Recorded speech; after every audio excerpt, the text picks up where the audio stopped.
Hello guys, welcome to my channel. আজি এটা নতুন ভিডিও লৈ আহিলো বানপানীৰ ওপৰত ৰচনা। বানপানী অসমত আহিয়ে থাকে হৈয়ে থাকে। বানপানীৰ বিষয়ে ৰচনাখনো আহি থাকে মেট্ৰিক পৰীক্ষাত। ষ্টুডেণ্টবোৰৰ কাৰণে বহুত ইম্পৰ্টেণ্ট ৰচনা হয় এইখন।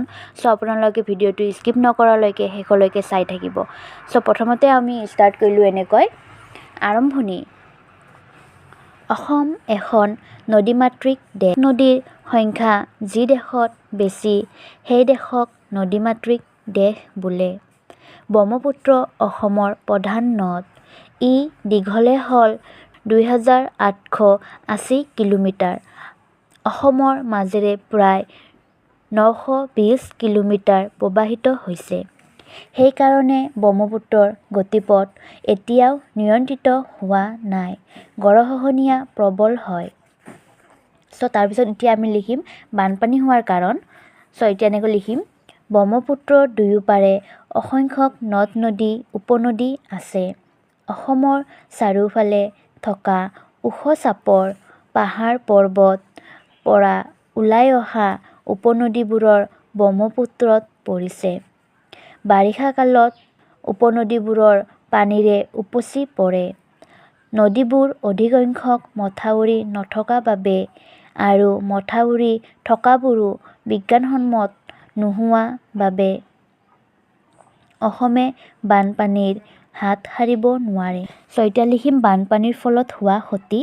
এতিয়া এনেকৈ লিখিলোঁ বানপানীৰ ফলত ৰাস্তা ঘাট, আলি পদূলি, ঘৰ দুৱাৰ, খেতি বাতি আদি ধ্বংস হোৱাৰ উপৰিও মানুহকে আদি কৰি বহুতো জীৱ জন্তুৰ প্ৰাণ হেৰুৱাব লগা হয়। প্ৰতি বছৰে বানপানীয়ে দুৰ্যোগ সৃষ্টি কৰি অহাৰ বাবে অসম অৰ্থনৈতিকভাৱে সদায় ক্ষতিগ্ৰস্ত হৈ আহিছে। এতিয়া আমি লিখিম সমাধানৰ উপায়। এনেকৈ লিখিলোঁ এতিয়া ৰাজ্যিক চৰকাৰ আৰু কেন্দ্ৰীয় চৰকাৰে অসমৰ বানপানীৰ প্ৰতিৰোধ কৰাৰ ব্যৱস্থা গ্ৰহণ কৰিব পাৰে। ব্ৰহ্মপুত্ৰ আৰু উপনদীবোৰৰ পানী নিয়ন্ত্ৰণ কৰিব পাৰিলে অসমৰ বানপানী নিয়ন্ত্ৰিত হ'ব। এতিয়া আমি লিখিম সামৰণি। এতিয়া আমি এনেকৈ লিখিলোঁ উপনদীসমূহ মথাউৰি নিৰাপদ দূৰত্ব বিজ্ঞানসন্মতভাৱে নিৰ্মাণ কৰা ব্যৱস্থা কৰিলে মথাউৰি বানপানী সৃষ্টি কৰিব নোৱাৰিব। মথাউৰিৰ কাষত শিলেৰে বন্ধাই গছ ৰুই মজবুত কৰিলে মথাউৰি ভাঙি নাযায়।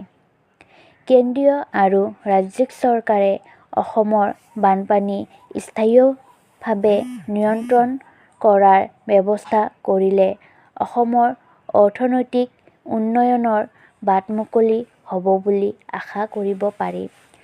গাইজ আমি এনেকৈ লিখিলোঁ বানপানীৰ ৰচনাখন। যদি আপোনালোকৰ ভাল লাগি থাকিছে ভিডিঅ'টো তেনেহ'লে লাইক কৰিব, কমেণ্ট কৰিব আৰু ছাবস্ক্ৰাইব কৰি দিব। ভিডিঅ'টো শেষলৈকে চোৱাৰ বাবে ধন্যবাদ।